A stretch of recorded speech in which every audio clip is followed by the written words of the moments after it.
This 1300, this special advisory committee meeting started.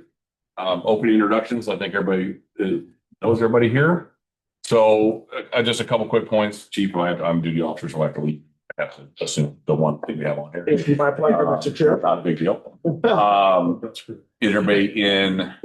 Chief Kaczynski's on, Danelle, Kirby. I always see the rest of them. So I know we're all busy. This is a lot of information and a lot of discussion. We want to set a time limit on this, so I know some folks have to leave early. So is there anybody who has an issue with, or do we just continue despite people leaving? So I'll put up to the group.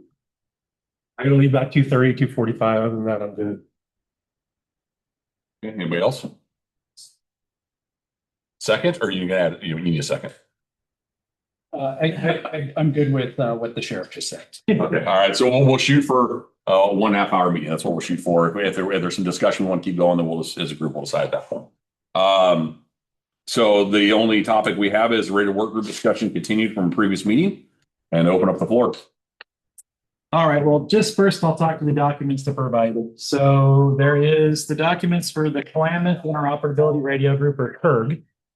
Those are included. That one's been around for quite a while. The one thing I will say about KIRG, the director is that has worked for them, but now the board is wanting to dissolve KIRG and hand the control back over to the district because of financial concerns for those agencies. That's just the caveat that I heard from their director. She didn't really go into depth exactly what that means, but it has been around for a while and it has been a good working document for them, and it's been working for them until recent budgetary concerns have come into play for some of the agencies. So then there's the Clackamas C800 Radio Group, IGA in there as well. There is 3 full documents there. Or I'm sorry, 2 documents there. I accidentally grabbed 2 of the same document. Their system works similarly to WACA's. WACA's document, in my opinion, which I was able to finally get late last night, and I included as a printout, so it did not go out in the digital copy. It is on the table. There is the Washington County agreement is definitely, I think, a little more in depth when it looks at what the board is standing, how it's decided, and who's voted for. And they do have 2 different roles. They have the CEO board, as well as a technical advisory committee, which is kind of similar to what we'd use now. It's just this picked, the CEO board is chosen from the heads of agencies. So those are the 3 documents that I was able to pull together. It's the ones we talked about at last meeting. They're all 3 currently in operations. They're all 3 currently working. I was asked to bring some info for you guys to review and discuss. That's the info I brought. And then also, just because Chief Llewellyn had brought it up before, the advisory committee documentation. This is what we have. It's been on file with us since we think around 2013 when Janine Dilly created it. The chief wanted to review it and potentially open it up for some renewal or some conversation about changing those bylaws. So I included it in the packet so you guys can all look at it. So the next meeting, you guys have some time to think over what that looks like and the language you'd like to see. That we could try to make some potential changes. Just a couple quick questions. The additional documentation, just want to make sure that gets up on the website. Yes, it is. If it hasn't, it's going to be The advisory one or the WACA? just the ones that aren't there. Okay, yes, they're already added to the website. They should already be up there. And have you been able to put together sort of like a high level comparison between what we have and our structure, like what the goal is of the 911 district and how it is either similar or different than these other organizations outside of structure? Like, are they all doing the same things? And then which ones actually perform the best? Well, I can tell you that I know KIRG has been around since 2016, and until recently, under the new director, they haven't had any concerns with it nor any changes to the original IGA. So that one's been going on for 12-ish or 10 years at least. That has been working for them until financial constraints in Klamath County are driving a different conversation. WACAs, Washington County's been around, I don't see a date on this document, so I'm trying to shoot from my hip. I don't remember how long they've been around under this agreement, but I know it's been quite a while. Is there a date on this page 2014? So, and it's working well for them under their structure. There is a lot of the district. They operate a little differently because it's not a separate radio group. It's all documented in one intergovernmental agreement. So not only do they administer the services, but the radio work is all part of that. And they do everything from installing radios in the cars, the antennas, and all the PMs on the radio work, have their own techs hired on site, all the way through to the actual the dispatch side of it. So they're a full encompassing organization. So that one's a little different. They're also a lot larger with a lot more of a tax base to pay into the system. But it's a working document. It works well for them. I don't. My conversations with their director and assistant director both feel pretty good about the way it works and how it is handled in Washington County. So as far as a high governing documenting agreement, no, I haven't got a chance really to sit down and try to figure out what the differences are.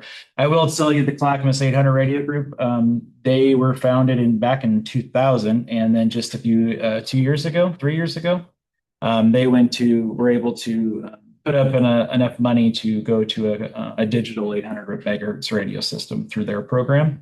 And that was through different funding sources from they have a use payment fee for their radio system. So the higher users of the radio system pay more, and they use updated equipment to count like push to talk and amount of time on the radio and all that. It's a very complicated formula that I could get, but I don't see it actually in the IGA itself. And that one's been updated several times over the years on their payment structure for the C800 program. So aside from, maybe a couple of lower level structural differences in terms of how the agreements are set up, overall, the groups that seem to be most successful are the ones where there's no one agency in charge. I would agree with that. That is correct. I do believe that these three models are ones that I know of for a fact that have operated well and have stayed up to date and are working for the agencies as well as for the communications center. Okay, thank you. There are certainly plenty of models out there where it is under one entity. It could be a police department. It could be the sheriff's office. I believe technically Willamette Valley Communications now actually has a fire chief overseeing Willamette Valley Communications dispatch center. So there are definitely different models, but really fundamentally the models all are very, very similar in the operations. The biggest place that I've seen differences are the funding models, whether it's a permanent tax rate and levy, whether it's user fees, whether it's from a city or county budget.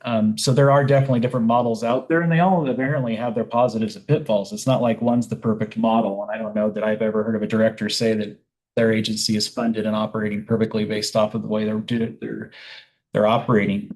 It all just kind of depends on the size of the county, the population base, the funding, and all that. So, of course, larger agencies with a larger population have a lot more tax money or user fees they can draw from. So, we're in a relatively low population county, and trying to figure out how you as a company pay for that agency is a whole different conversation than when, WACA's got, what are they up to now? I want to say 17, 18 organizations. And you got to think about the size of some of those organizations. Beaverton, TVFNR, Fire. These are some pretty large organizations that are helping that bill for the organizations. Fundamentally speaking, they have a lot more money to play with. But if you look at their budget, they're spending out just as much as they're taking in with all the services they provide. So.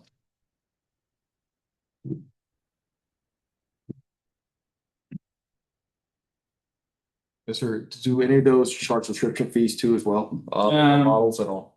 As far as subscription fees, user fees, they do. Washington County is almost completely user fee funded. And that's based off of use per agency. The C800 radio group, they bill them based off their radio usage, as they have a really complicated model of radio usage, how many radios are issued and those kind of things. Klamath Interoperability Radio Group, it is based off a special district, so those are funded via the tax. Okay, sir. At the end of the day, I think no matter what system, whatever we choose to go with, I think there's going to be user fees down the road. Unless the levy passes. I think that's something that's going to be a given. So it's just going to be a matter of this group coming together and figuring out what we can all stomach pay for at the end of the day. So are you advocating for user fees? No, I'm not advocating for them. I'm just saying it's probably going to be a reality. I will say that, with our permanent tax base, the rate that was set when this organization is founded, the 25 cents is not enough to sustain this organization. And quite honestly, that 29 cents has been asked for over 20 years and it hasn't ever been increased. So is that right or wrong? That's not for me necessarily to speak to. What I will speak to is costs go up, and so sustainability of the organization inherently, so one way or another, that money's got to go up to support it. So whether that's increased levy, whether that's a new organization with a different funding model, whatever that looks like, sooner or later, what we are bringing in will not be sustainable for this organization as our costs continue to go up. I mean, that's just the reality as it is for all of your organizations. You have to figure out how that finance meets what your needs of your organizations. We know there's plenty of other organizations in this room right now. They're asking the same questions about sustainability, what that looks like. So, I was speaking from like my jail levy, right? That hasn't increased in 12 years, 15 years. And I was able to get it passed as a renewal. But that's not going to be enough to get us through for the next 4 years. So I've had previous conversations with Jeremy about what the sustainability of that looks like for his organization. At the end of the day, well, I'm not advocating for it. It's just going to be a reality we all have to embrace. And just Jail needs user fees. What's that? Your jail needs user fees. Jail needs user fees.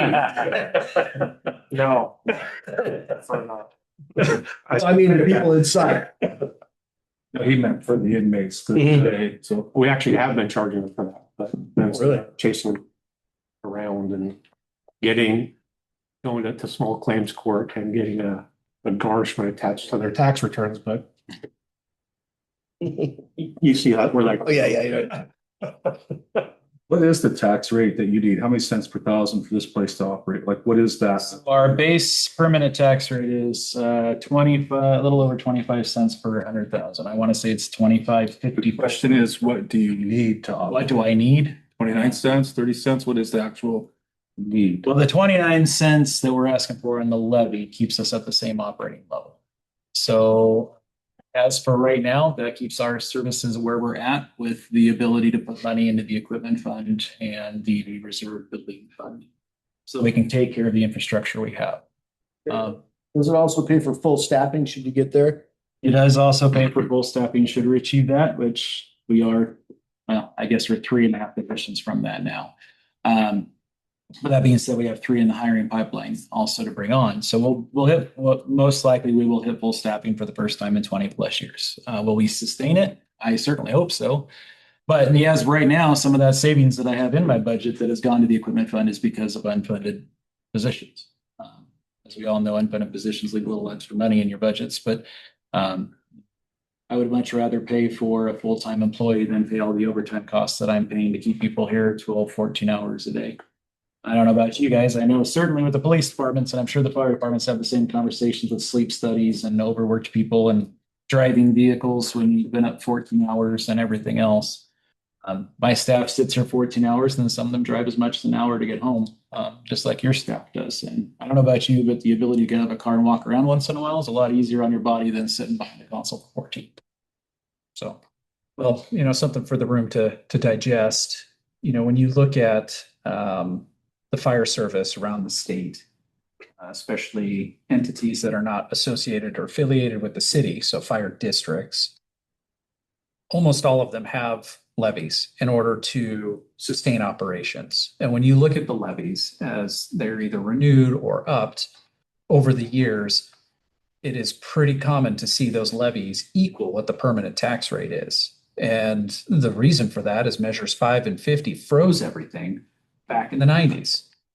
Cost of living has gone up. I mean, it's easy to point a finger and say, oh, you're living beyond your means, but the reality is the means haven't kept up with reality. So when I look at a levy that is being proposed, Ron, when you're asking, what do they need? I think they justified the need. The challenge is, how do we make that permanent so that we don't have to keep going out for levies? And this is the same question that fire agencies all over the state are asking right now. There's actually less legislation out there that has a working group on the fire side trying to figure this out to make a proposal, moving forward. But I guess where we really need to think is, sure, user fees are something that are potentially on the horizon, but if there's a way we can blunt that through collaboration sort of in this process, I think it's in each of our best interests to do that. If you do have to do user fees, probably going to lose a position. And if you end up having to do user fees for the jails, I mean, it's going to be even more of a position loss potentially for all law enforcement around the county, because that's the only way they can absorb that is get rid of people. So, we can't cut training budgets. We can't cut our operations budgets. We can't cut the budget line items for putting money into equipment replacement, because then we end up having to come back to the public and say we need more money. And clearly they're tired of it. So we have to be strategic in what we ask for. So I was curious as to what the base amount would be to fund it. That wasn't actually stated. And then in the nonprofits I've been a part of, the only way you beat the need is to educate the public. Because I don't think they understand that they're going to save 4 cents a thousand on them, but it's going to cost them 5 cents a thousand from us to get the same thing done. Because they're doing it for cheaper than we can do it. Operating levies for the jail and stuff like that. I've been in places where there's user fees for the radio and user fees for the jail. And they've tried to charge the inmates, and as you said, it's comical. Yes, at best. But at the same time, it's like the crux of what we're running into is a lack of information from my perspective. Because if people don't understand that, they don't understand that, oh, we're saving money here. And it was 10 years ago, I had a conversation about, here's your tax pie. Okay, we increased your part of the pie. This part gets smaller. Like, there's only so much money you can have. It's where we're going to put it. And I think this organization, this group right now, does need to consider all that. And I think this is a good conversation to have.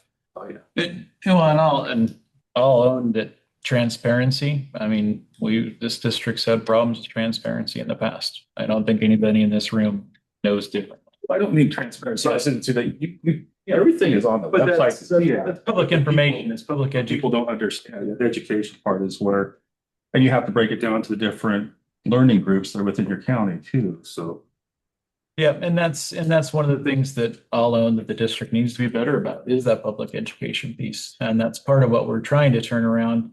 Not only just educating people on the role we do play in this community, but also what that means and what it costs, and how our ability to operate benefits all of you guys and the citizens. So, and that's part of that conversation. But as far as like radio work groups, I mean, there certainly are models out there that work, but the inherent pitfall is where that funding comes from. Does it come from the taxpayer? Does it come from the agencies? With the way we have it now, the taxpayer helps pay for it. And then we have all of you guys at the advisory committee, and then we have elected officials to make the decisions. The county doesn't operate terribly different. You guys have city councils for most of the organizations that also make that decision. And in some cases, there's even advisory committees or technical committees or other little pieces that play into that, budget committees, so on and so forth. I guess it all just depends on how many levels of checks and balances you want, and what that IGA looks like for everybody. If a radio group is what people want. The inherent benefits of a radio group is if you were to create an entity on its own, separate from the district and separate from any say any other organization or under the sheriff's office, under one of the fire departments, whatever, is you do have the ability, if we do it as a group, and it's a lot easier to go out, it's a little easier to go out and ask for bonds and stuff for replacement equipment and all that. But you're still taking the money from the same pot, and people are still going to push back. So the question is there a different way to fund it that makes more sense than what we're doing now? And, you know, I'm not here to pitch one way or the other. I mean, I'm the executive director of this organization, but I'm not the decision maker. I take back your recommendations to my board. My board makes that decision. You, as the advisory committee, have a direct role in what that looks like and what I do take back, or if I take something back. So, I guess that's kind of what this conversation is supposed to be about. Is there a better model that somebody would prefer? Do we need to do more research? Do we want to invite people in to talk to the group and just answer some questions, which we can do? I'm sure I can get somebody from Washington County. I'm sure somebody from Klamath County would be willing to virtually, pop in and answer some questions if that's what people want. But I just, and that's what this conversation is supposed to be about. Is there a better model than what we have? Or is there a different way that we can fund, the radio work that we have coming? I guess that's up to you guys, not really up to me necessarily. It's a decision for me to take to my board for a decision. I do have, I should be able to send out the day wireless radio stuff to you guys this afternoon, the PMs that were completed. I should be able to send it all out for all of you to view. So you guys have all that information. They're working on some invoices of what the cost associated with the work that they're recommending is to be done. I am expecting it actually to come in a little cheaper than I originally expected, which is good, but it's still going to be substantial work and time and money to make it happen. Plus, there has to be a conversation about what the eventual replacement of the system looks like. I mean, I can replace wires, I can replace antennas, I can replace the radio systems and keep it going as it is, but is it enough under our current population and the changes that this community's gone through in 20 some odd years since it was built is another question. Do we need to stand up more towers? Do we need to add more equipment? All that's going to be a much bigger, more drawn out conversation. I can do the work that I can do now with what I have, should the board approve it and you guys making a decision for me to take to the board. And we can start that work. As far as antennas, it could be 6 months before we see an antenna if they don't already have one on site, just because of shipping delays and everything else. And of course, the longer we wait, the more expensive those shipping costs get as fuel prices continue to go up. So, but that being said, I guess we're in a position now where is this something people still want to discuss? This work radio, separate radio group, whoever may be that governing body.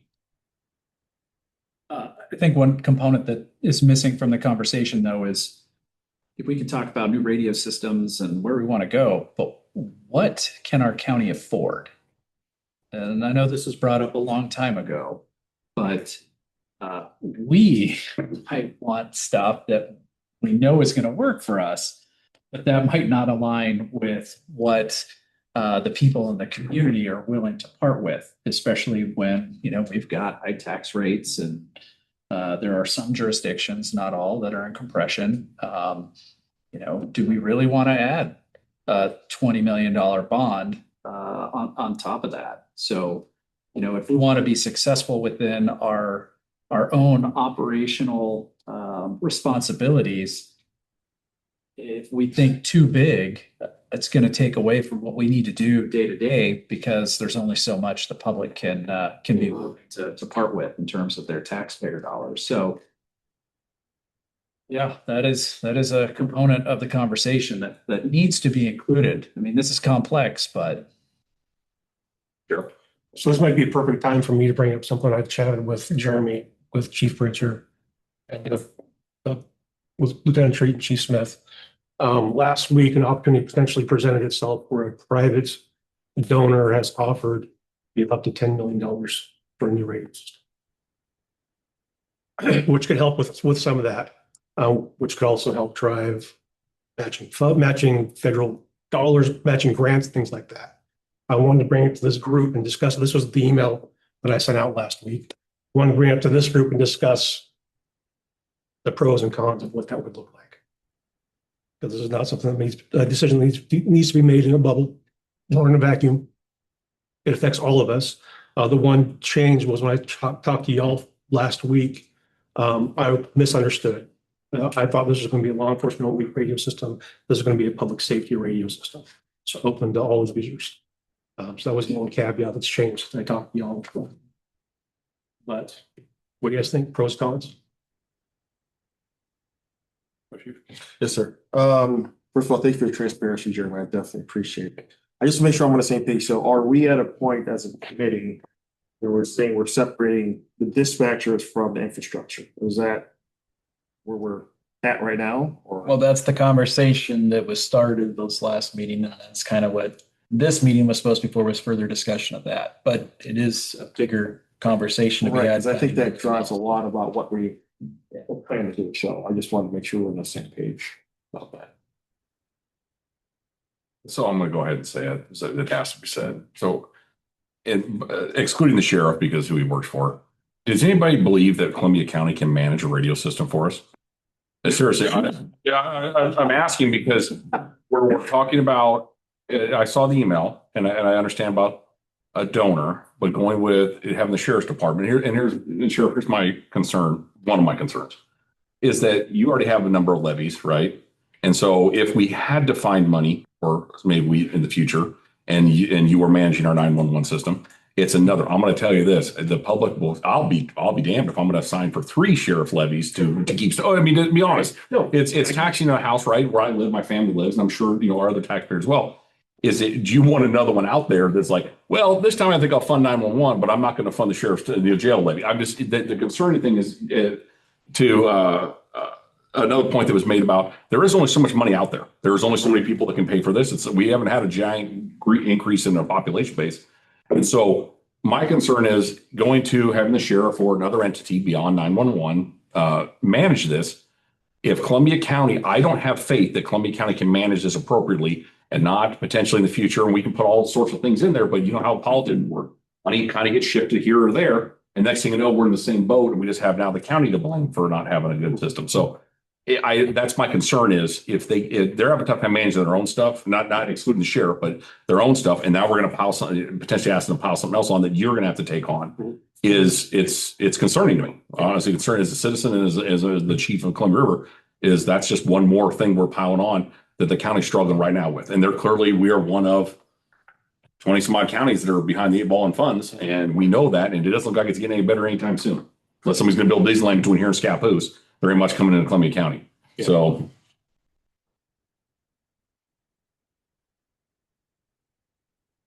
That's all I have. I'm waiting for no, I agree. I think the county is a shit show right now, to be perfectly blunt. But the good thing about me is I know what I don't know, and I'm not afraid to say what I don't know. And I know shit about radios. So that's where good contracts will come in with probably not Dave Wireless, but with another company to manage that system. But again, Sheriff, it's not you, it's not the sheriff itself. My concern is you have bosses, right? We have 3 commissioners that can do certain things. And my concern is that something could change. They've done it to other projects. And I mean, look, county roads, I hate our roads. I don't blame Mike for it. I mean, we only have so much money. I mean, but at the end of the day, it's not getting better, it's getting worse. Yeah. And so do we pass the buck onto your entity or the county to try to manage something that I don't know any more radios about you than you do. I know how to keep the mic and some of the answers on the other end. But at the end of the day do we want politicians managing something that at least here we all have an equal, in my mind, I think we have an equal say in it, at least at the committee level, that we have an ability to take it to 911 and they are a third party entity. That's all I'm saying. That I feel like I have a voice. If it goes to the county, I think I get drowned out because it's sort of what the county decides, or potentially even the sheriff decides, right? We can all say it, but it'd be your project at that point, no longer somebody else's. Well, and I'll just some of the conversations I've had with like Washington County, one of the biggest concerns there is some of the smaller agencies are along for the ride. They don't even get a voice. They can speak their voice in the committee, but they have no vote. And whatever the larger agencies with the bigger paychecks, the bigger amounts of money to throw, kind of get what they want. And that was something that was voiced to Clackamas County and so on and so forth. one thing you can say here as the advisory committee, whether you're Mr. Birkenfeld or you're the sheriff's office, your voice is equal at this counter.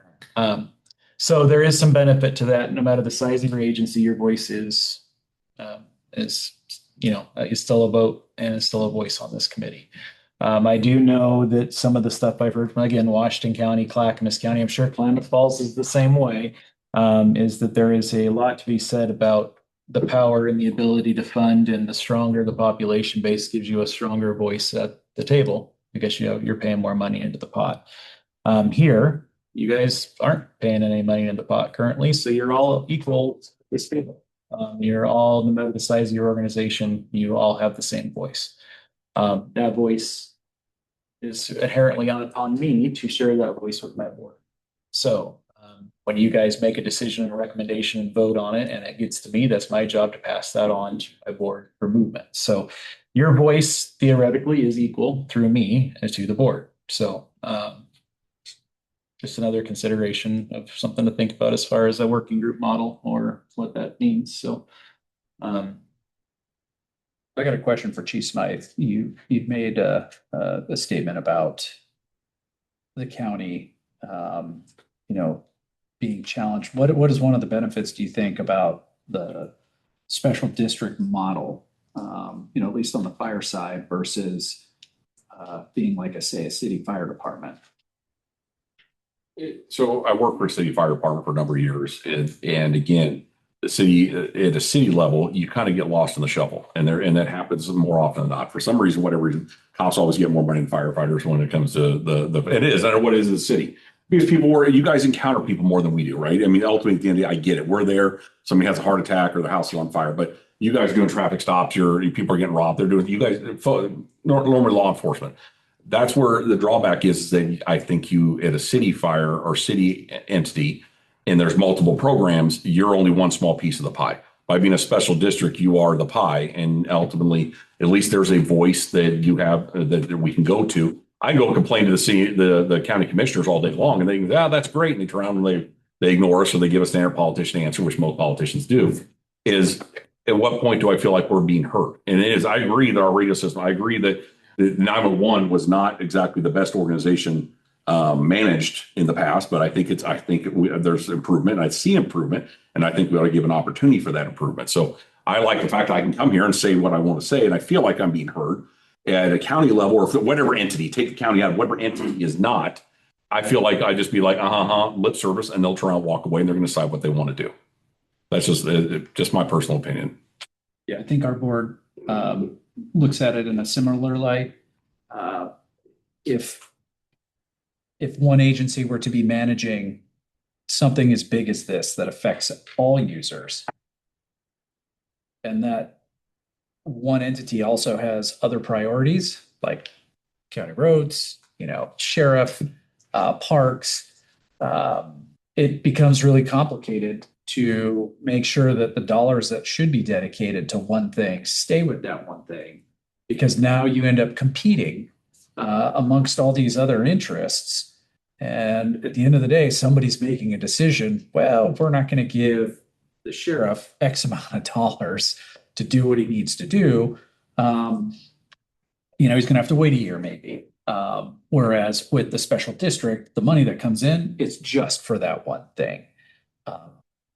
So, yeah, I understand where you're coming from when you say that. Other challenges with our county that we've experienced on the fire side recently is our county is the most dysfunctional government organization in terms of how it's set up compared to a lot of the modern city government and county government. All you got to do is look at Portland as one of the recent models that have changed, where they went from individuals to like a city manager. We should have a county manager, because right now, in order to do business, somebody has to go to 3 different people, and you need to make sure you didn't say, well, I told this to that person and that to that person, because then you end up having, that public meeting conflict issue. So it makes things challenging. And until our model changes, that should be troublesome, because if we actually do need to take action, it'll be in some ways an insurmountable movement to try and get from point A to point B.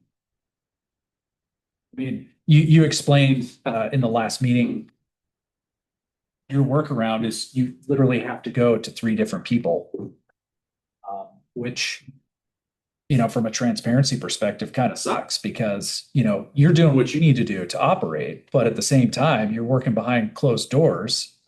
Whereas, you know, it's hard to talk about some of this stuff with the bosses because in order to do that, it's got to be a public meeting. And there's some things you definitely don't want to say in a public meeting. But at the same time, now we've run into a transparency challenge. The great thing about that though is once I do go talk to these 3, then it is discussed in the open meeting. So there's that. That's just a way to expedite pushing it through. Yeah. So, yeah, I mean, everything you said is, I think is accurate. Honestly, I do. I will say there are ways to like my jail budget, right? The commissioners have no oversight on my jail budget. That goes to the budget committee and that money rolls over year after year after year, whatever's left in there. So there are ways to mitigate that. Yes, the county commissioner, the board of county commissioners are the contracting agency for the county, so they would have to sign some of those contracts. But at that point, and this is all just a big if, right? If this were to happen and let's say we get $10 million for this and it's set up in a fund that's like my jail levy is, which it would have to be. Then once the budget committee approves the expenditures, and they don't care about, they don't go into it, I guess, as much detail for those accounts as they do other ones, because they don't affect the general fund. Then after that, the purview is up to me to spend it on what I need to spend it on. So Just to clarify, Sheriff, is there caveats or strings attached? Is there something that has to happen in order for the $10 million to appear? no, not as of this point, but it's still in the very front end. So With the 10 million goes to the sheriff's department to manage to repair the radio system, or is this coming to 911? That's, it's been a long week, Jim. I'm sorry, I forgot. It goes to the county, not the sheriff's. So the county gets $10 million. The county gets $10 million essentially in a fund. No strings attached. At this point, I have not seen any strings, but like I said, it's in the very front end. So this was like when I chatted with you last week, right? This is very kind of presented itself last minute. I've not had ample opportunity to get into full discussion over it. But I wanted to bring it to this group to at least be a potential option. At least you guys know what's going on. Because I don't want to be like I said, making decisions that could potentially affect livability and public safety in Columbia County by myself. Is there a timeline for this? I have not been given any firm timeline, potentially this week. So. When you say potential timeline, maybe this week, just to make sure I'm understanding this correctly.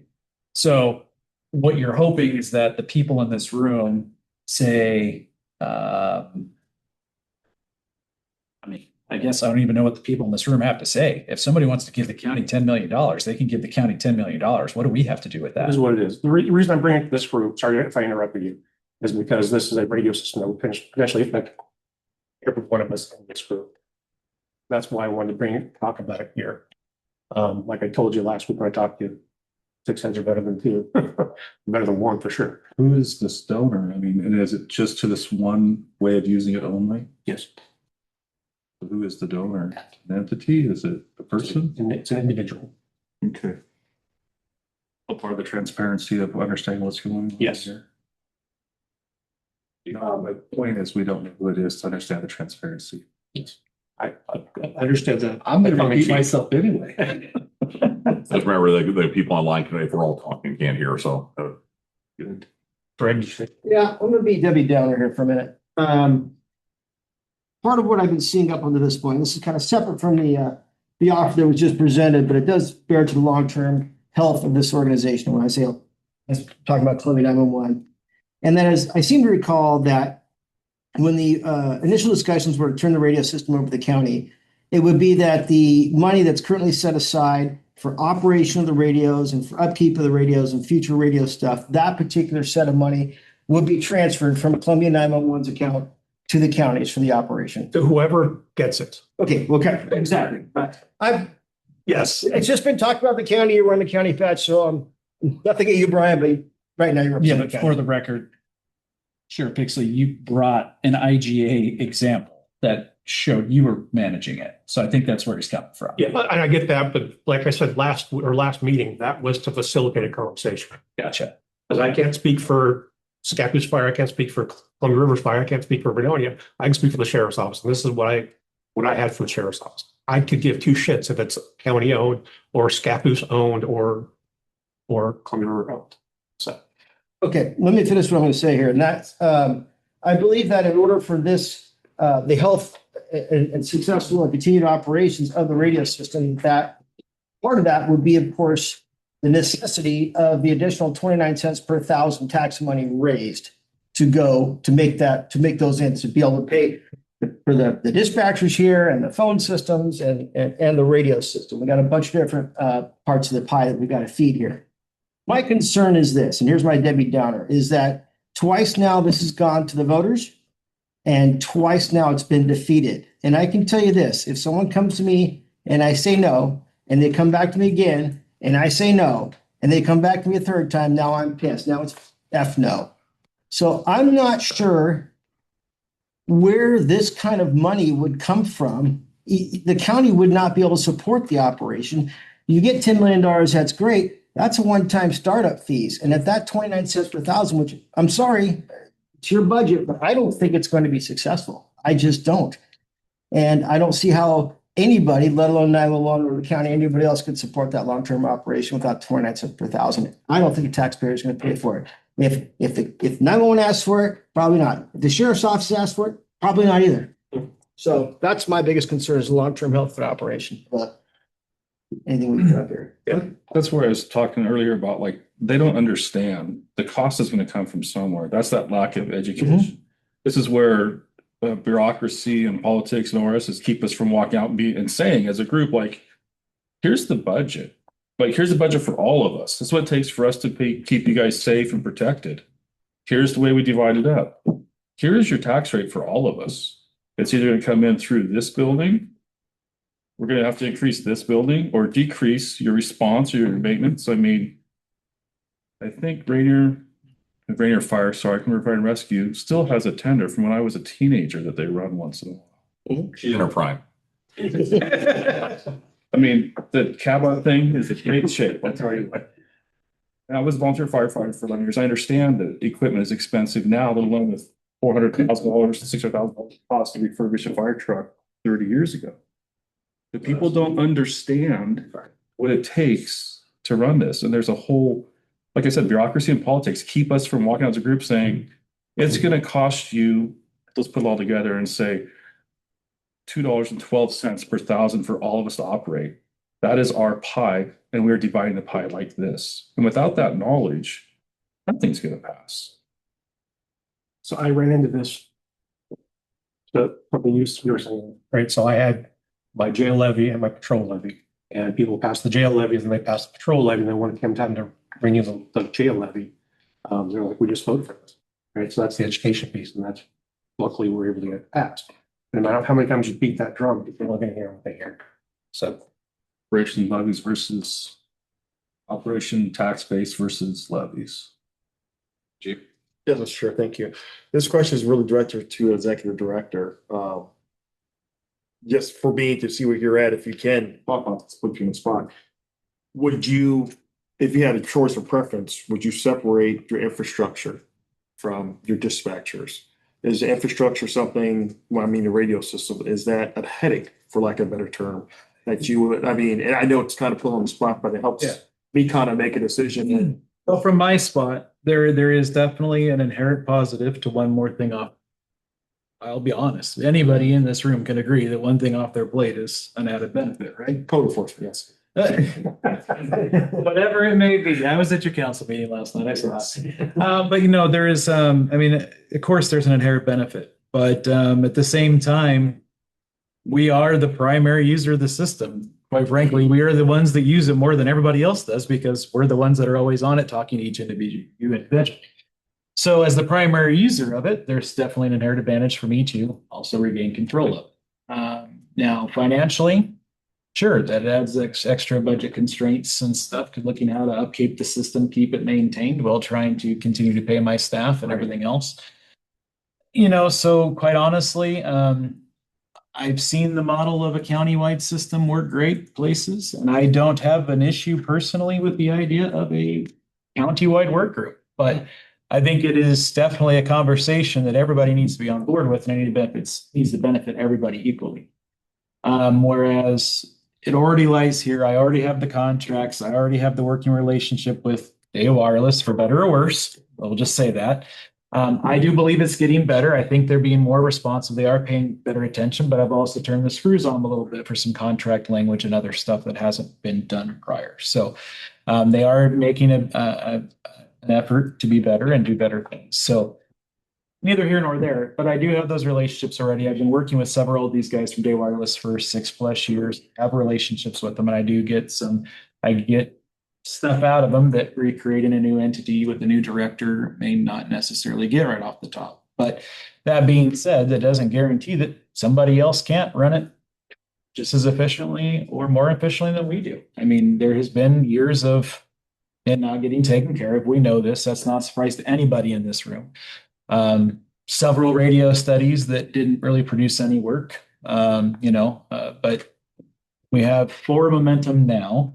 And though I don't want to say that, I'm not going to say my ego is big enough to say that I'm the only person that can run this system, because I'm not going to do that. But I can say that at least right now we seem to have forward movement, and it seems to be working in the right direction. And I'm hoping that if I can get those documents out to you guys this afternoon, by the next meeting, we can have an honest conversation on what we're spending and what the first steps are and what the next step would be after that.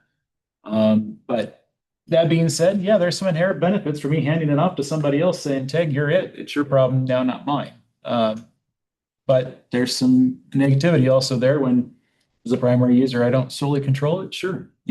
A follow-up question, Mr. Director. If you were to take off and I can't support or deny levies any way, but if you were to take off the infrastructure portion, would that reduce your overall, the 25% now, would that reduce what you would need to operate your basic dispatch center service? It will reduce my overall budget, correct? There is, right now we put away, I think, I'm trying to shoot off my hip, about $1 million a year into the reserve fund to take care of the equipment.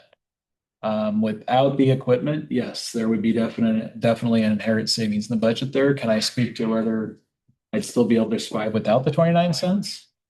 I need to do the study to know. Sure. And, sure, there is restructuring of where that money could go and other places I can spend it, whether it be into my staff or other things. But, there is, yeah, I'd love to say that, yes, that would fix all my problems, but I honestly, with costs still going up, eventually we'll be right back in the same spot anyway. Right. Thank you, sir.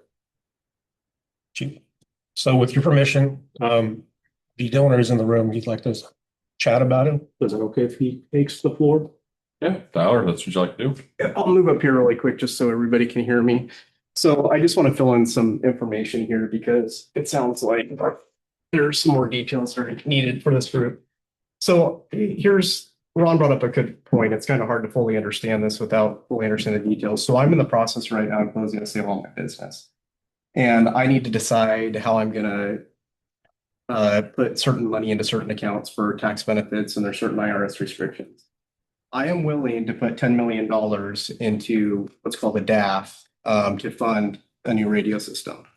Now, here's what my tax advisors and private wealth management and the tax attorneys are looking at right now as well.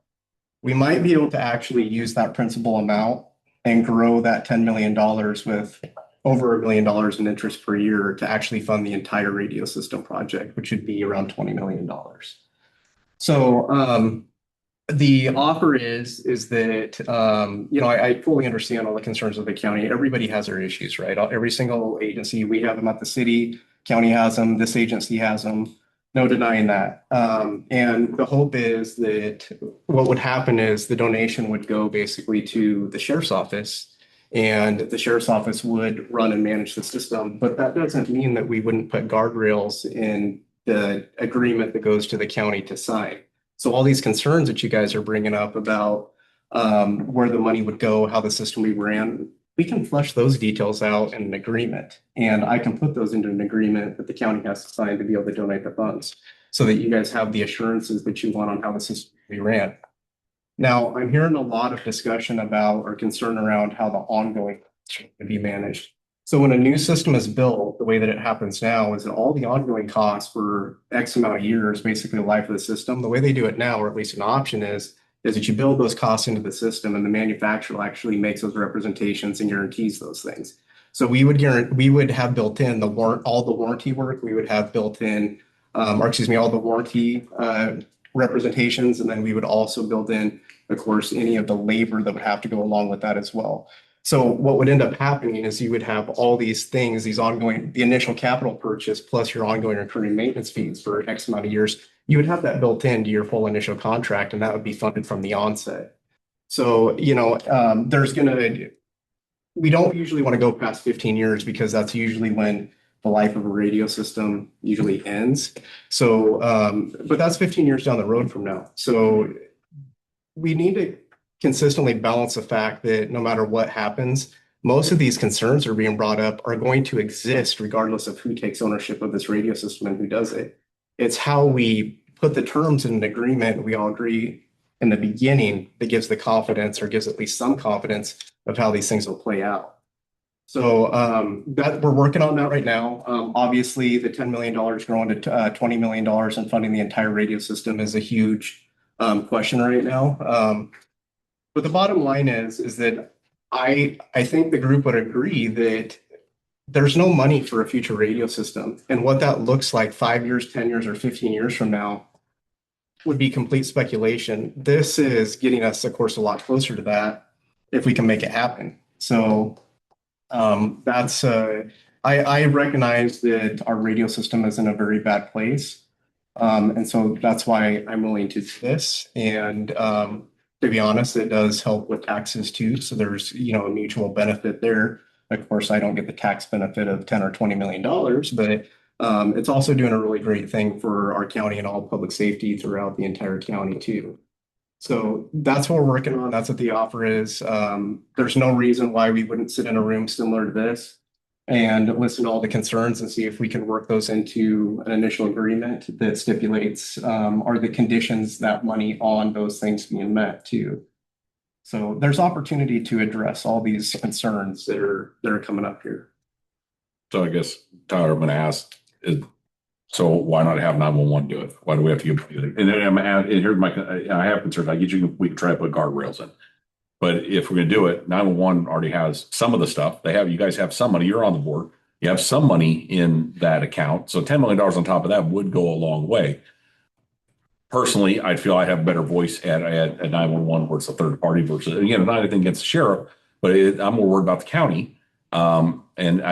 Question is, how can we just, if you're going to do it, well, do it. You can put the same guardrails for the 911 commission, or no, sorry, not the commission, the 911 group, right? You can tell 911, your board, hey, I'm willing to do this. Here's the parameters. They can decide if they want. We can make a recommendation, but ultimately they'd have to decide. But I'm just curious why not do 911. I understand the history. I get that, but I'm trying to invest my support for this individual and his staff we can make it right and move this place forward. Just asking. So do you have 911 versus having the county do it? No, I appreciate the question. So there's tax considerations about being able to donate to under the IRS code that we're going to use to. And the opinion so far is that it would have to go to either a county or city government.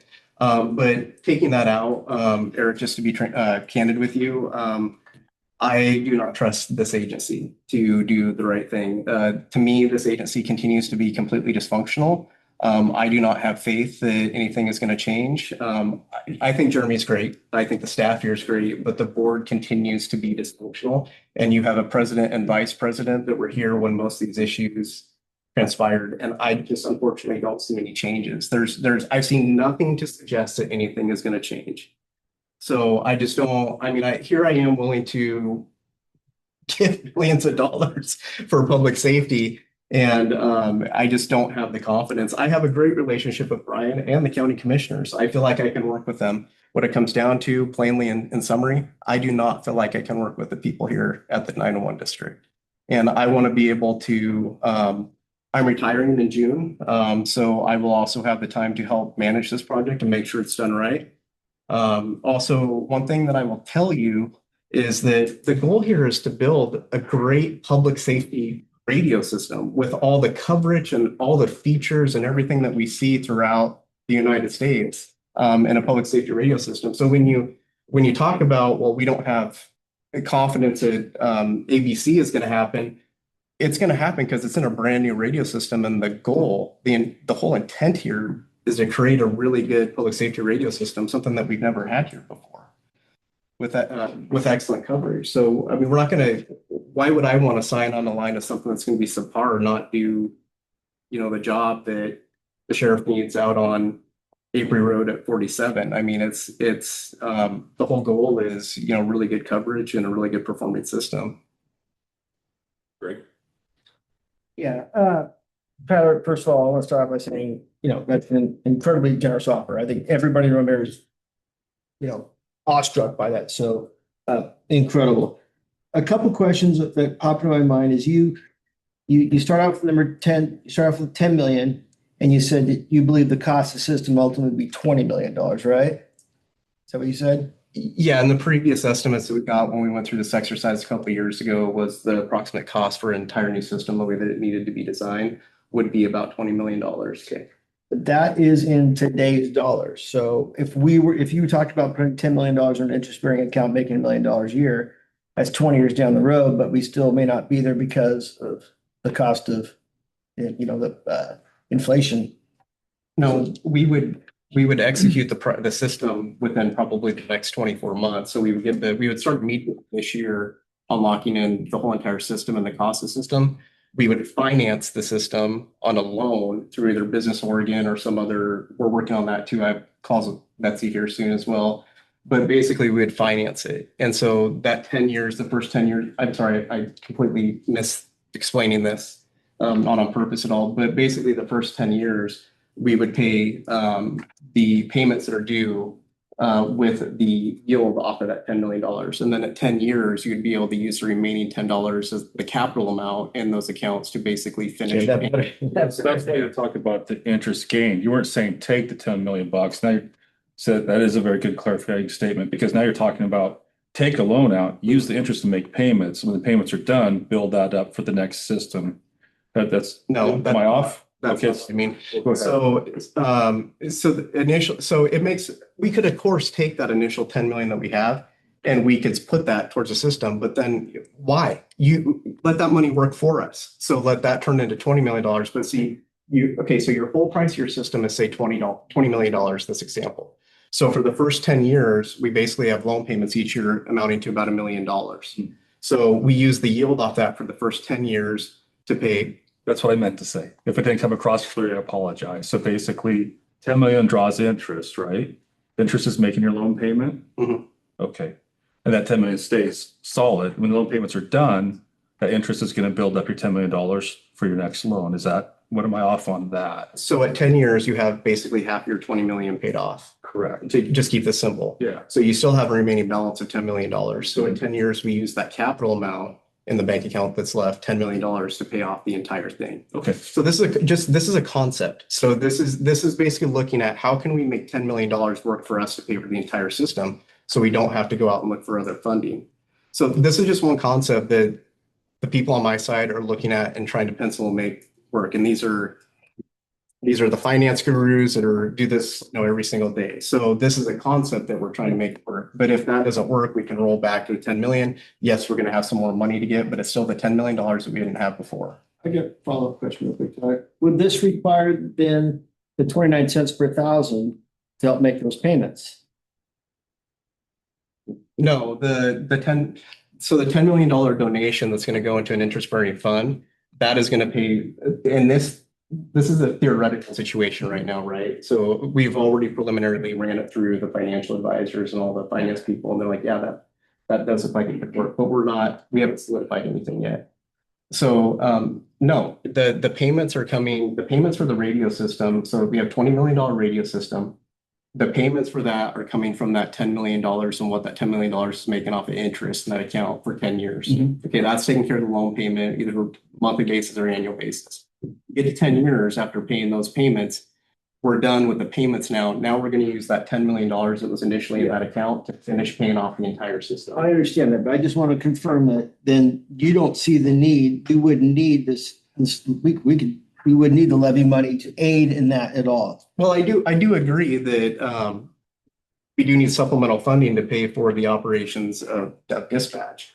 But obviously, I have no idea what the number would be, but you would have to sit down with Jeremy and Jeremy would pencil it out and the CFO about what the actual per thousand rate needs to be to sustain the actual dispatchers in the room, the building, all that. And one other thing we need to keep in consideration is this is a 20-year building. Sally Jones was very transparent about that in the beginning when this building was put in.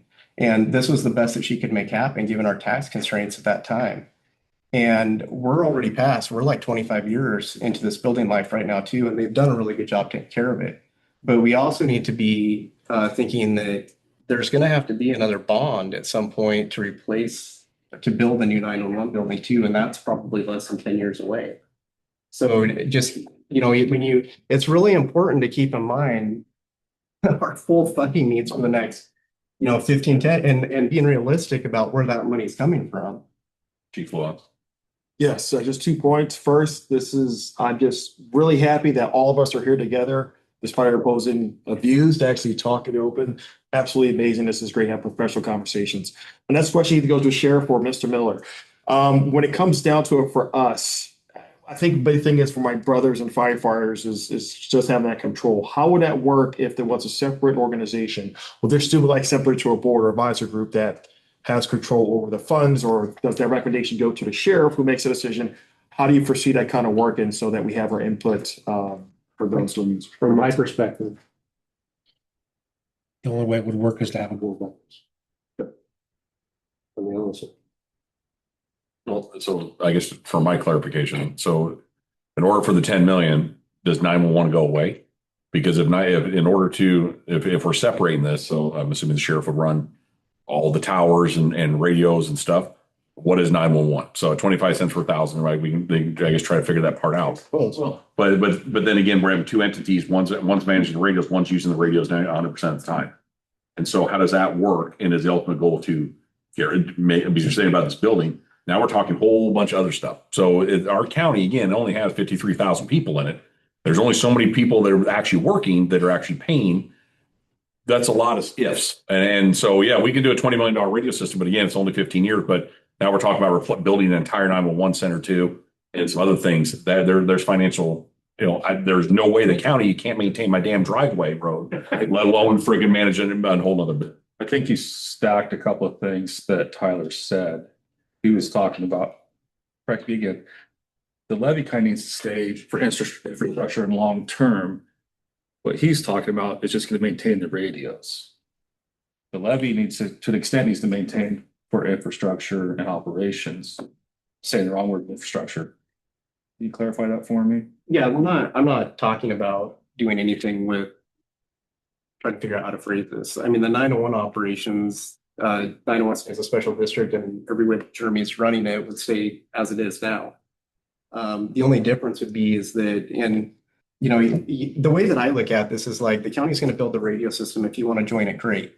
That's how simple it really is. And there's nothing to prevent Jeremy from continuing to maintain, the VHS system if you guys want a separate system too. I don't know. But the fact of the matter is that we have major officer safety issues occurring, and there's an opportunity here, and we need to take care of it. But Eric, to directly answer your question, the 901 operations would stay as they are. It's just the radio system. And you'll probably remember when Mike Fletcher used to give his speeches about the levy too, he used to say, well, it's really uncommon for the 901 agency to actually maintain a radio system. He said that countless times during his presentations. And Jeremy, I think you even mentioned it before too, if I remember right. So, and going back to what Jeremy said too, is it would be one more thing off of this plate. So real quick, something you said, Tyler, I'll be honest, it bothered me. So number one, we talk about officer safety. Like I get, like, they're out there by themselves. I get what you guys are doing. I totally understand that. You can join if you want to. Seems almost like an it seems like an ultimatum. Like, well, if you don't want to, we'll do our radio system and Columbia River can use cups and a string. I'm just using them for my own agency.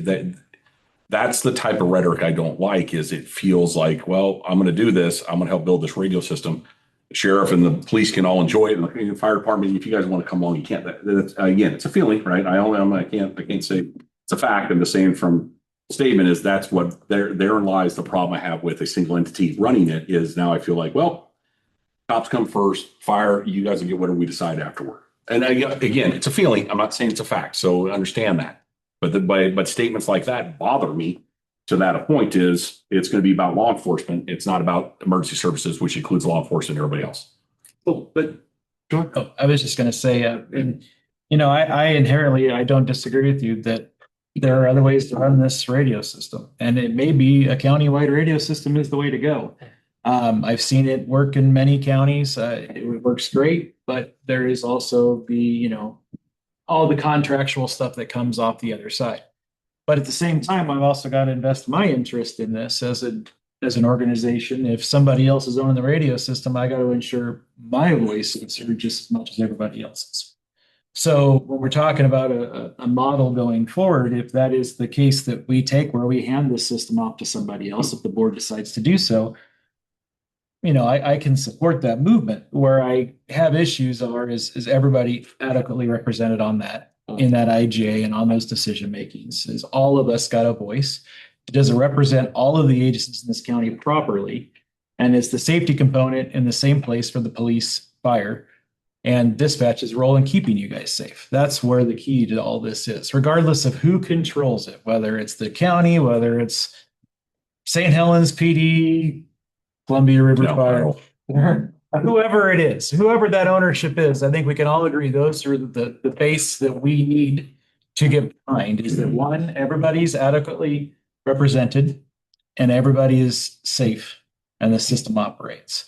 And I don't see this possibility of the district maintaining a VHF and you guys having a separate system. That just increases the opportunity for failures and people to get hurt. I'm not building in failures for my staff. I will not stand behind anything that increases the opportunity for my staff to fail. Because if they fail in their roles to take care of you guys or the citizens, somebody's going to get hurt. And I will not support that. Yep. But first, just like many others, Tyler, this proposal that you have, very gracious and could significantly advance how we operate and communicate in Columbia County. And it is incredible that you have the resources and the opportunity to be able to give back to the community that you grew up in. Those are very admirable traits that I would hope anybody in our community would think of, when they become successful. It is really interesting to hear a lot of the questions in the room. I think there's great conversation, and I think there's a lot that needs to be clarified in order for this concept to move forward. And I'm concerned about a few things, one of which is, conflict of interest. You are a board member, but this is being approached as a community member. At the same time, if I were looking into a fishbowl, it seems as though the users have sort of migrated towards a decision point on what we wanted to see, but that hasn't really met with your target goals. And so now with this proposal, you're essentially getting to build what you want, as opposed to what necessarily the users had voted on, back in the day. And when I say back in the day, I'm talking about joining the WCN platform. When it comes to managing a radio system, I while it may not be common for a 911 district to manage a radio system, I would say it's no more common for any of the entities in here to manage your own IT infrastructure. And all our IT infrastructures are different. It's all based on who you have, whether you have a crappy contractor or you have a great contractor. It could go either way. I think the important thing is making sure that we manage the resources that we have. You know, I asked a question earlier, I made a statement earlier about what can our communities afford? Now, while I would love all the whiz-bang benefits of a 7-800 system, because there are, you know, I'm a data guy and we can send lots of data through 7-800. Like there's some cool things that I would love to try and do. And I like experimenting. But if we build it, can we maintain that? And with, you know, one of the elephants in the room, I think it goes without saying, if we're trying to look to the future, if we're trying to future-proof a radio system, we have to have that levy. Because the cost of doing business is going up and the cost of maintenance is going to go up. And if we self-destruct ourselves by trying to shoot down this levy, if we really want the whiz-bang system, it's going to take money to maintain that. And that is, I guess, one of those missing components of the details that we really need to iron out. Because if we are all going to get behind that as leaders of the different public safety organizations, we would be remiss if we didn't think that big, because we need to. I think I am challenged by the initial proposal, because the initial proposal, as was shared with me by the sheriff, did not include fire or EMS at all. And I think anything we do in this county has to be looked at through the lens of interoperability and through the lens of collaboration. There are many times where we're helping each other out. You know this, when you were in your shooting, EMS had to be there to mitigate and help out and assist. I remember moving vehicles. I was the duty officer for Columbia River at that time. So like, we're one big happy family. I'm hoping I can get that feeling if we are going to move forward, but I'm not getting that feeling. I would like to. And like I kind of prefaced this whole conversation with, I was mistaken last week when I spoke with you. It was further clarified with me over the weekend. This is a public safety radio system. So that was me being me.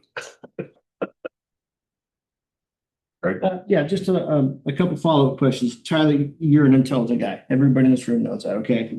I'm sure you've run rough numbers on costs necessary to produce this system.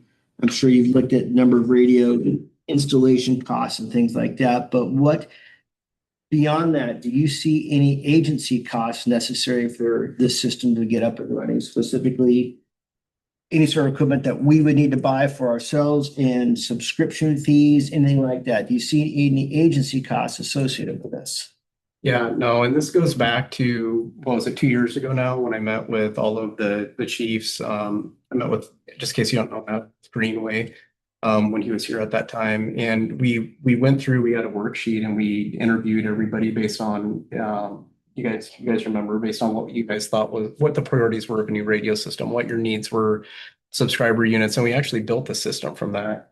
I don't see that changing very much because we already did that work and it was all based on the feedback that the chiefs had provided at that time. Like I said, that's what I expected you, but. Yeah, and to directly answer your question, no, I don't see that. The goal would be is to wrap in all those costs and those maintenance costs for the typical is 10 years as an industry practice. But you know, we probably try to go out 15 given our given our history here, to try to, make sure that all the ongoing maintenance and the warranty costs and everything are all built into that initial system cost. And the installation costs. Yeah, we would have to. Yeah, we did include it in the first proposal that we.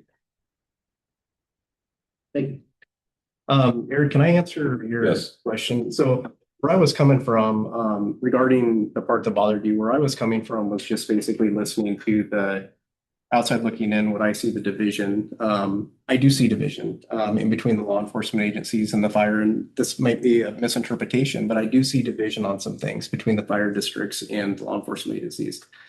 What I have seen, we had a presentation by law enforcement agencies about safety regarding with shootings with the radio system. There's other things here, and it doesn't seem like, I'm just being transparent. I'm just telling you what I see outside looking in, is it doesn't seem like the fire districts and the law enforcement agencies are on the same page with the urgency of getting the system fixed. And I would understand why, because this is just perhaps one of naive observations, but fire generally is in pairs, probably more reactive than proactive. Law enforcement situations go down in a split second. Not saying that fire can't either, but I do think that there are some different elements that law enforcement experiences, the fire does experience, and that could be that when you're working in active fire too, you guys encounter more imminent issues and different issues than what law enforcement does too. So I think there does need to be some acknowledgement that there is some differences in between the different situations that the different user groups face. When I look at how to build the system, and maybe this is the wrong way to look at it, but I'm looking at from a law enforcement perspective of, I think this is the most proactive, and I think law enforcement almost needs more features, and I could be wrong on that. But they're usually by themselves, at least in this county, out on a rural road. They might have one opportunity to say that they need code 3 cover, and then the fight is on. So I do think that there are some practical differences in the way that radio systems are relied on. When you get into little small details, but not overall. And I didn't mean to insinuate that anybody's communications abilities are less than others.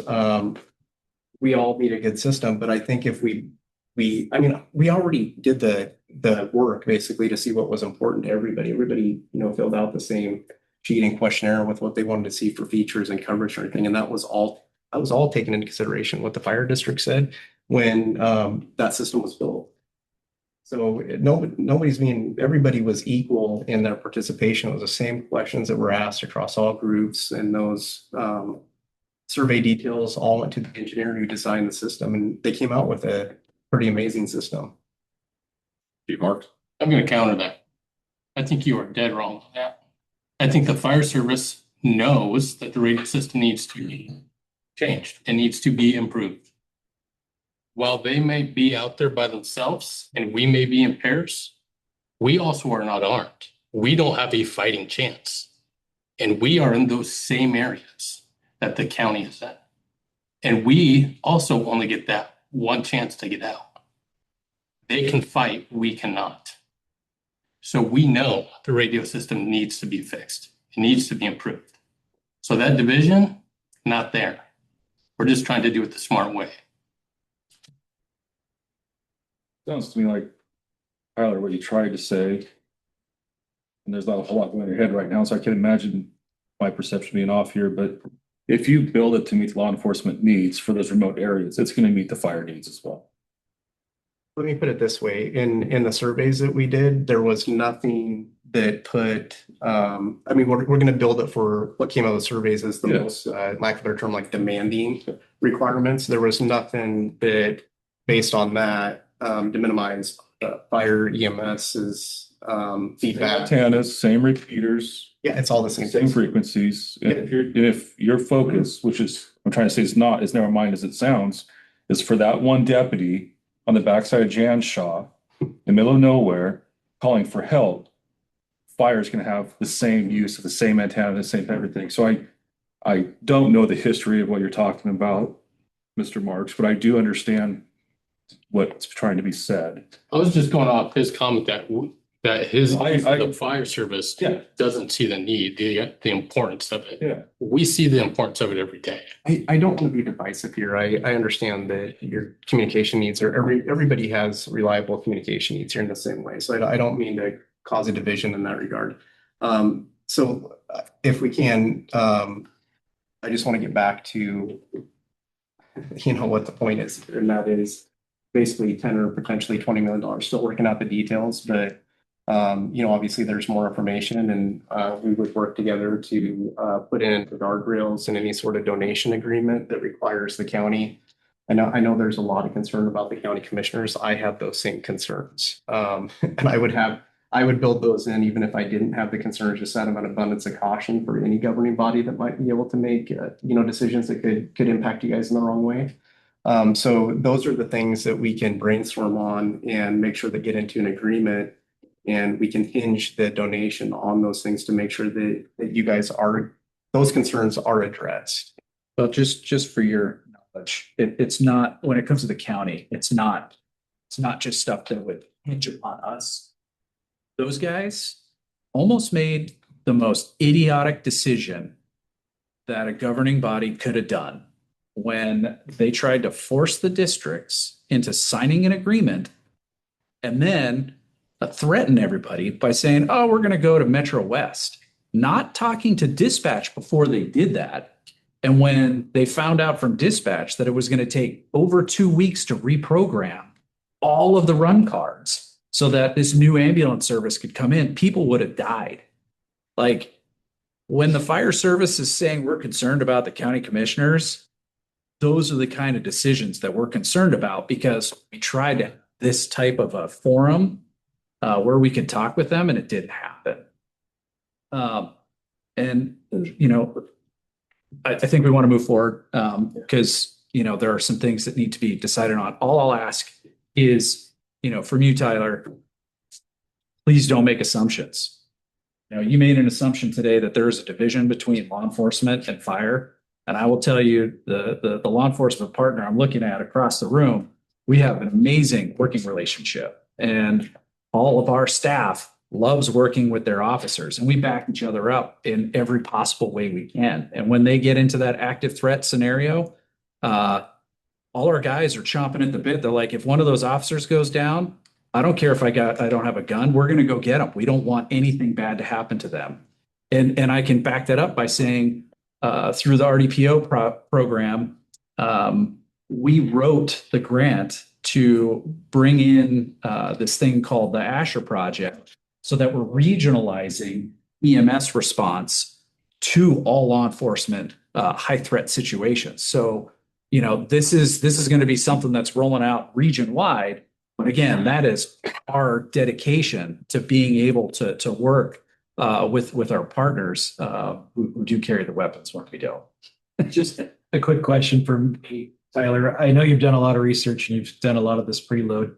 Just out of curiosity, how long, do you have an estimate of how long you think the project will take from beginning purchase, sign a contract, to installation up and running?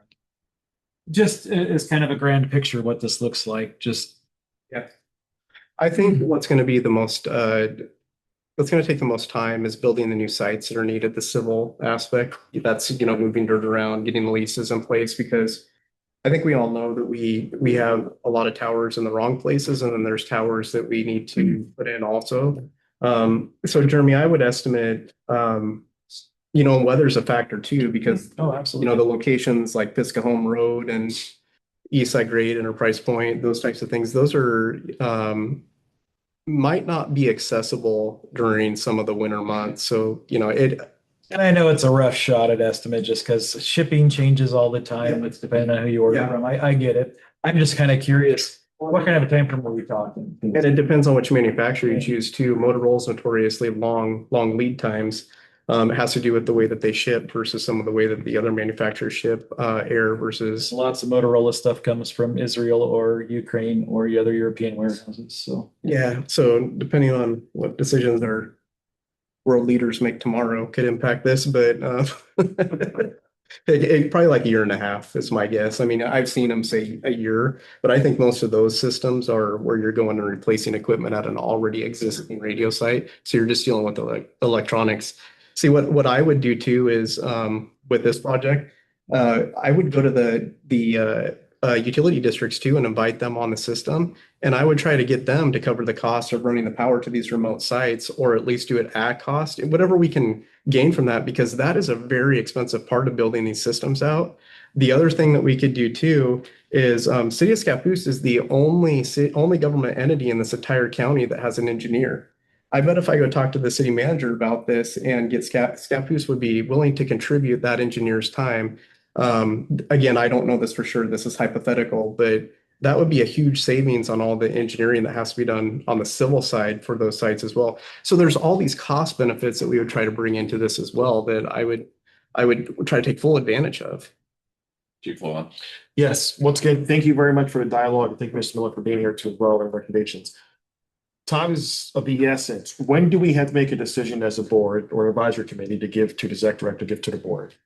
Is this, I just need to know where we can make it, when we have to make a decision about how we're going to move forward. From my perspective, I think that in a week or 2 weeks, I can reach back out to the chair and whoever I need to reach out to, and then maybe we can come back and revisit this whole thing and hopefully advance it in a positive way. Thank you. That's all I have. Thanks for dialogue. So with the development, just to make sure I understood you correctly, you said you think we could have a system up and running in a year? Year and a half. Year and a half. From the time that we like sign the contract and everything, it'd be about a year and a half. That's construction time, basically.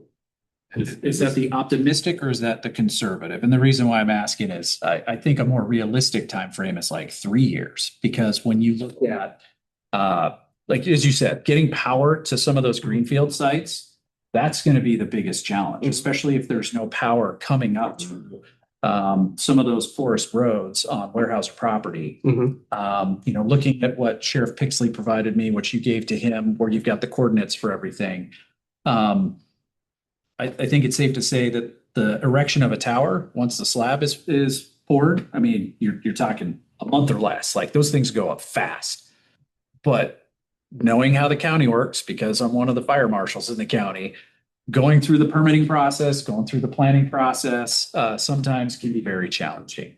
But one of the other hurdles that I really think we need to entertain as a group in terms of a challenge will be one of the sites that you proposed in Scappoose. The FAA is going to be a challenge, and a 230-foot tower on Vine Street is going to trigger an FAA review, and most of those guys got doged. So that's going to add some extra time. And for those that don't know, anything over 190 feet will trigger an FAA review. But one of the challenges specifically to that site is it's way less than 20,000 feet from the airport. And my background with that is I'm a governor appointed board member with Oregon Department of Aviation. And this is one of the things that we see as a board all the time is these airport overlays, which is essentially what the FAA looks at from the runway going out. So I think, if we're going to be honest with ourselves, year and a half, that might be too optimistic. And we've all been disappointed before. So I think if we're going to go back and talk to our elected bodies and stuff and say, hey, this is the direction we want to go in, I would estimate longer and then have a success and say, hey, we got to win because, Well, if we start this too, we'll go back to the manufacturers and other people that have, the knowledge, and we'll solidify that. What I commonly see in these build agreements is a year, and I've seen 2 years. So my year and a half is basically splitting. That is an estimate. And I agree. Is the runway? I know that there's a difference in between. We don't have to get into this. I'm familiar with what you're talking about, and I agree with everything that you said. Yeah, basically, it's kind of in the downwind approach. If you're trying to hit runway 33, like the tower here's the runway, tower would be like right there. Yeah, So- and we'll have the engineering teams to go back and look and see if we actually, again, if we need those heights. See, the problem is with these tower heights that we need in this county, it's not necessarily for the actual RF coverage and many ways, it's because of the trees. And with your microwave backhaul, you have to have line of sight tower to tower. And so the tower height, where the tower height comes in this case, it's, more than, your typical 130 or 150 that they use in LMR systems.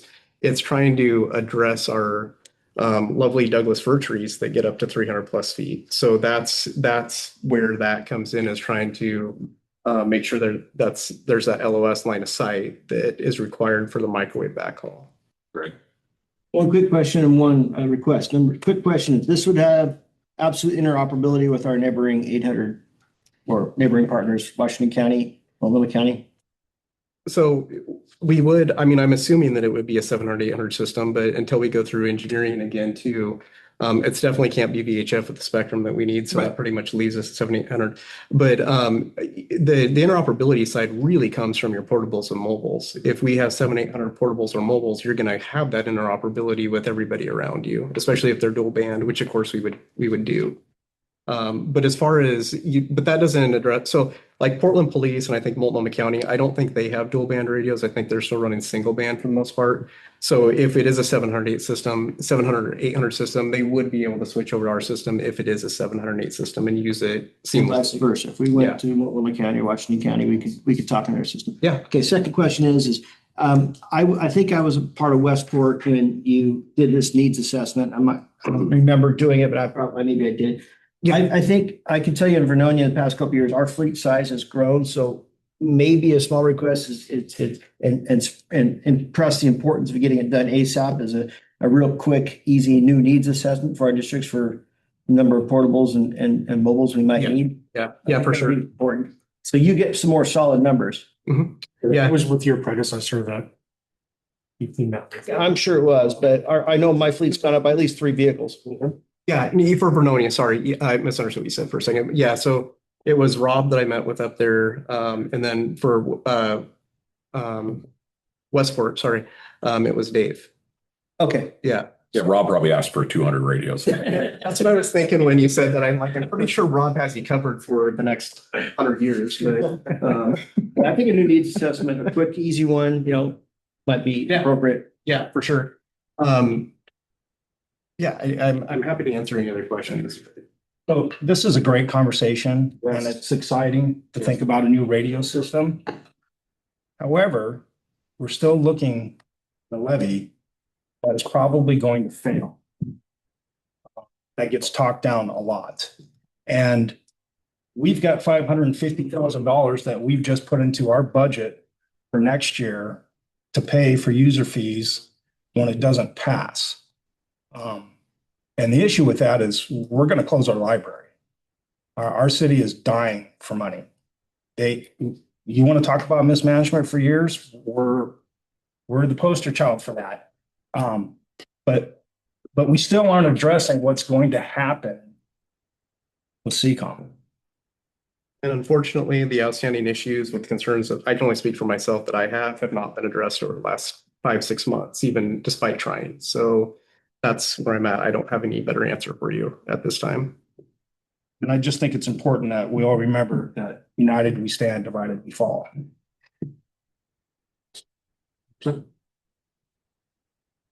Is there a world, Tyler, that you see not moving forward with trying to shoot down the levy? There's been, I don't want to create a really awkward situation in this room right now. We're already there. That's why I asked the question. I logged up. Sorry. Yeah, so there's been numerous attempts to sit down and have conversations, and those have all been shot down. And so, and those attempts have came from my side. So I'll leave it at that. If we're putting it all out on the table, might as well say, like, what is it that you aren't getting that you think you need to get? Those are, it has to do with the board, but I can't get into those issues right now because there is still more legal stuff that is going on with those things. We're trying to solve it so it doesn't go there, but unfortunately it's not looking like that's going to be the case. So let me try one more time asking a different way. I can't I get think- into the specifics. Right, but I mean, there's a trust building opportunity with everybody in the room in terms of trying to get a win for everybody. And I think getting that win for everybody also necessitates having the levy.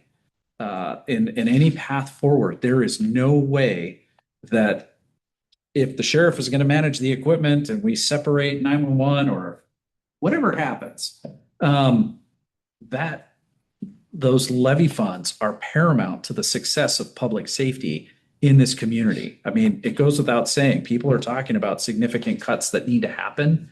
If there's a way we can help you, we'll try to do it. If we can't help you because we don't know how to help you, there's nothing we can do.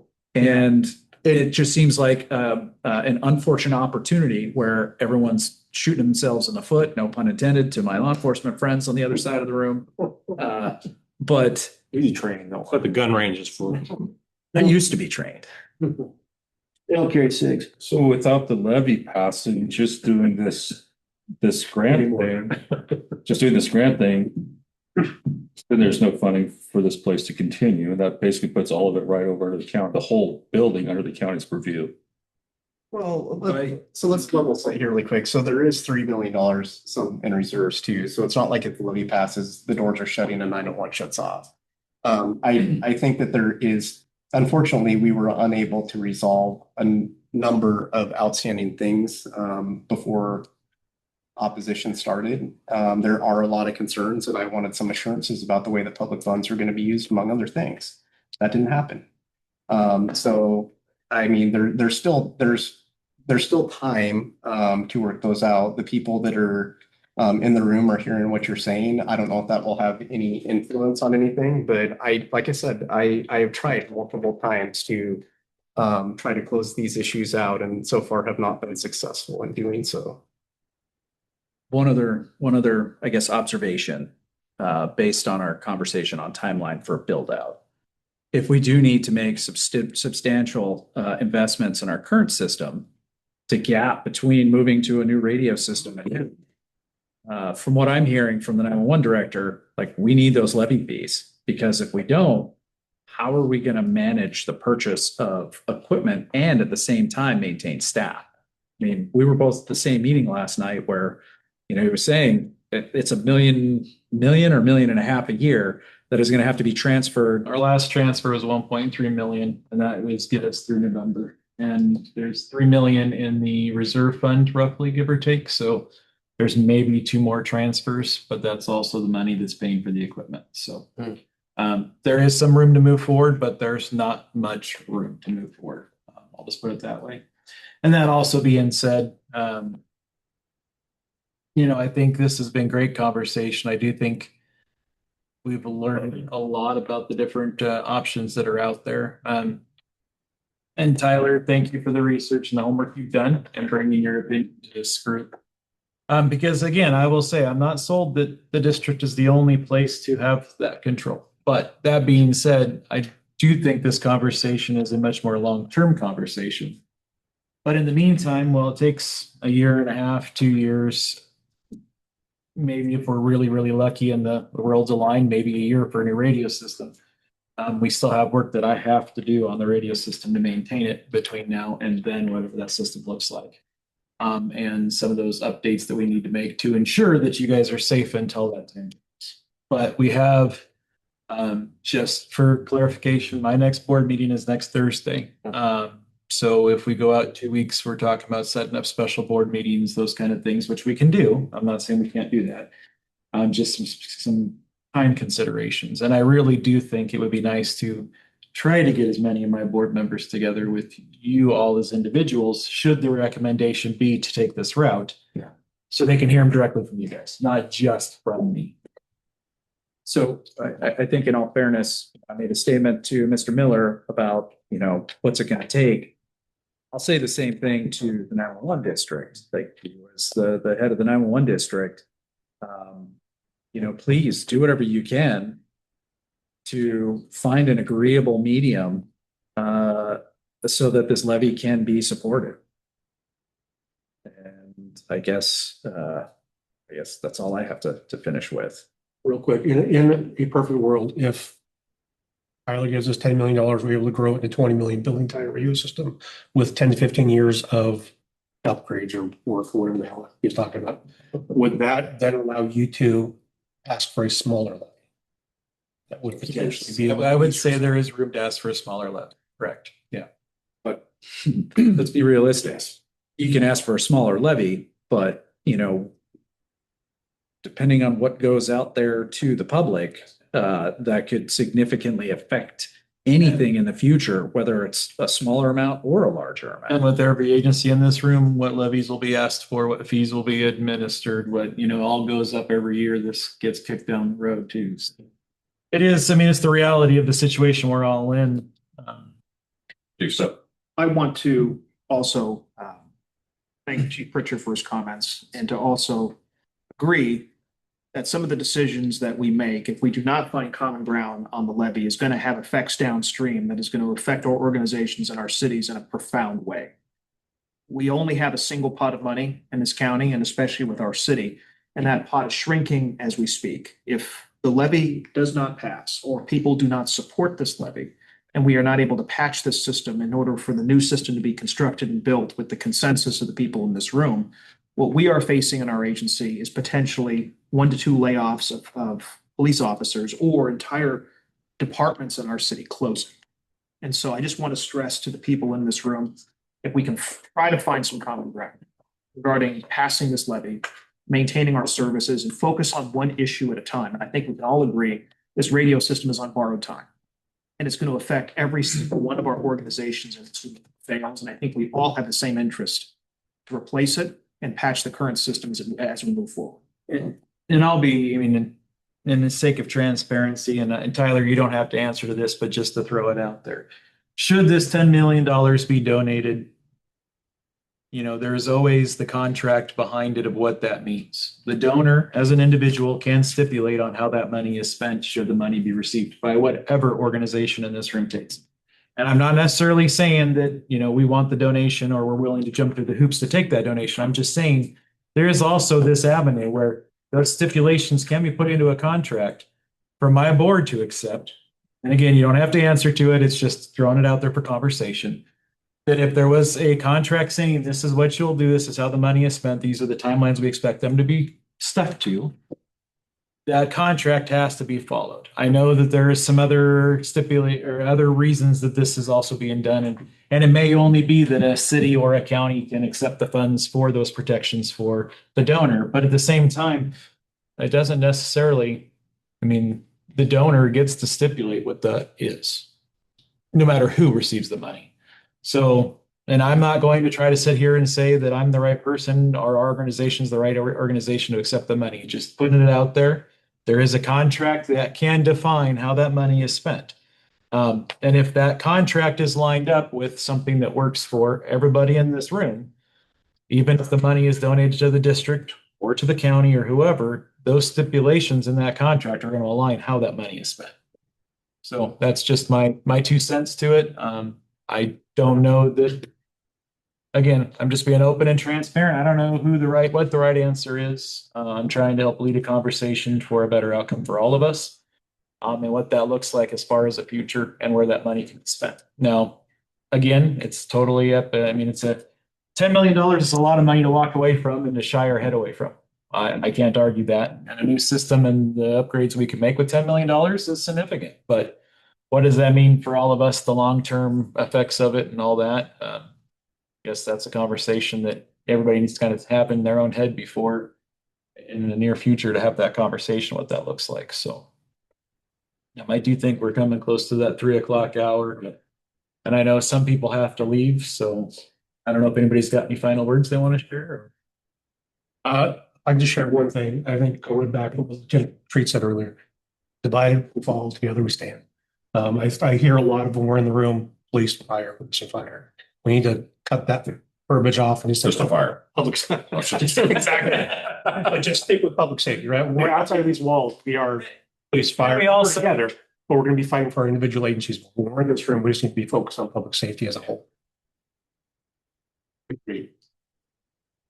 So, Sheriff. Kill you, didn't it? I think we worked very well out on the streets. Agreed. You guys keep us safe. We come and help you guys out. So do we want to try to set up a Sonoma dual for another 2 weeks to reconvene this group to talk about to put this to either move forward or put to bed, or do we want to just, I mean, you guys give me an idea of what you want. I would, can I make a suggestion? In a possibility of, is there opportunity, and I'm asking the groups, I don't know. Is there a possibility of having a subgroup of maybe one law enforcement, one fire, meet with the board of directors for 911, along with Mr. Hikes, try to find some common ground with Mr. Miller, if we're going to, because in my mind, I agree. Personally, the radio system is great. 7,800, that sounds fantastic. I believe the levy needs to be in place because in the end, whether you're running it or somebody else is running it, we're going to need funds to not only fix this building or build a new one or whatever you guys decide to do, or whatever we all decide to do. Yeah. But at the end of the day, that levy has to pass. If it doesn't pass, then we can have the greatest team in the world of this part of the system falling apart. Fantastic. Got 7,800 that works, but I don't want to demand it because it died here. So that's so as a group, is that something we want to, and before this next meeting, is that even something we want to consider? Okay. I would agree with that. I would agree with that. I'd like to know if there's a possibility of getting at least one more 911 board member at a meeting that we could also get additional input. I can certainly reach out. I'm sure I can find somebody that'd be willing to attend. I would think 2 from each side. That's fine. I just throw a number out there. I think 2 from each side is better because you have more input. Yeah, you guys get city and county and we could get 2 districts. Can't be scappoos. That's all. Nowhere, so we don't care. So we're Fine. talking I think 2 would be fine too. I really do. I just threw out there. Yeah. That's fine. So do we have anybody that would like to be to be for both law enforcement? I know Sheriff Picks is entry. Put me with the. Yeah, Lieutenant Entry's one. If I want somebody from fire, Raise your hand, Jeff. I think Chief Pritchard would be fine. So we'll do Chief. Sorry, what? Yeah, I just volunteered you for a committee, so that's You what. got thrown under the bus. Yeah, so Chief Pritchard, Lieutenant Tree, and we need 2 more. We got the sheriff. Sheriff Pixley, okay? One more from fire. No, not Greg. Then it's gotta be you. Yeah. Hey, Joe was on. Where's Joe at?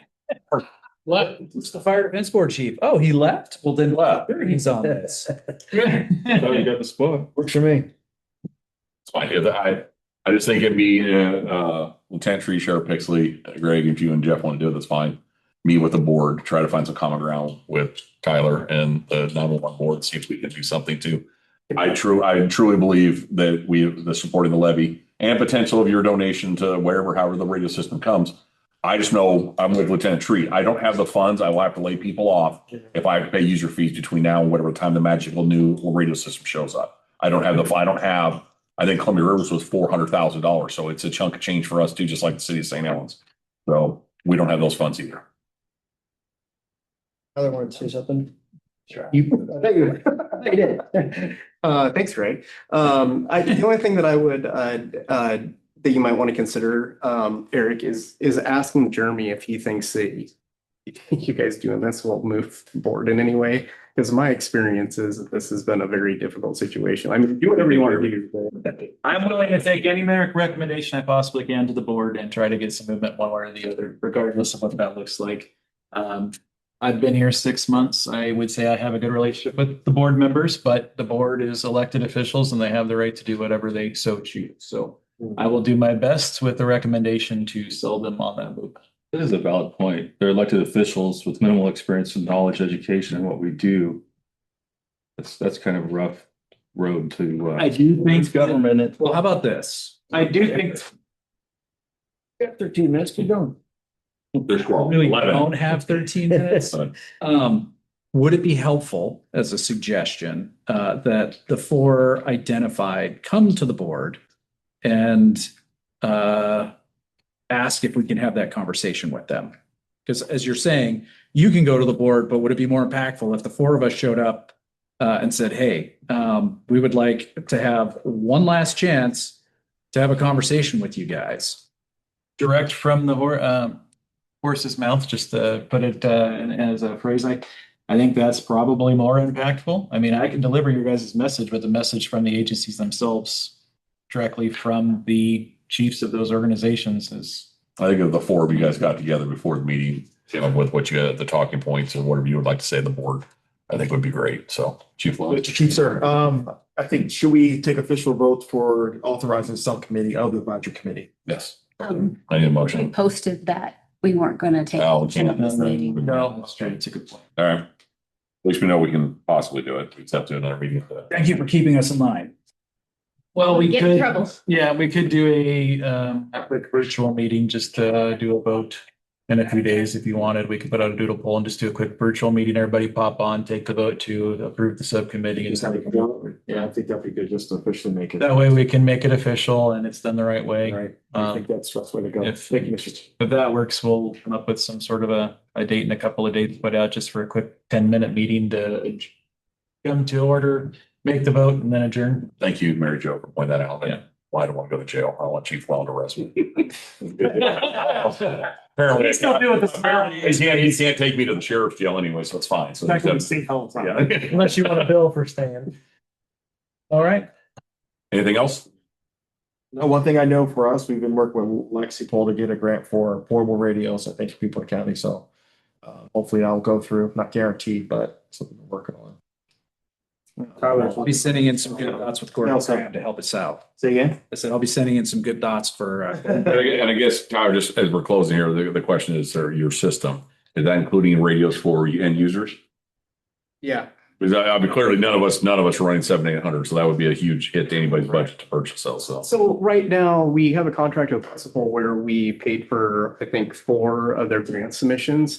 And so they're actively working on keeping an eye on all grants that come open. And so what we're doing is the grant that we just applied for, because it had a limitation on funding, with the quantities of radios and what that came to, it made sense for Scappoose, Rainier, and Columbia City, because we had to keep it on that certain amount. So right now, there's supposed to be more grants opening this summer, and then we're going to try to add more agencies. Like, St. Helens and the sheriff's office have a much more bigger need for radio quantities, and we couldn't make that work. So so the grant you put in for the VHF? they're multi-band, so they'll do all band. They're completely future-proof. They do everything. So, and that will be the route that we go, especially not knowing what's going to happen here. So anything that we do is going to be capable of lack of a term, future-proof. So anyway, all that to say is that we're going to continue to put in grants and include all the agencies that we possibly can going forward. Yeah, and what the goal is there is to basically bring down the amount that's going to be needed for that system cost. It's trying to seize all opportunities right now for funding. Okay, anything else? Okay, we will adjourn at 14:52. Thank you. You can chair.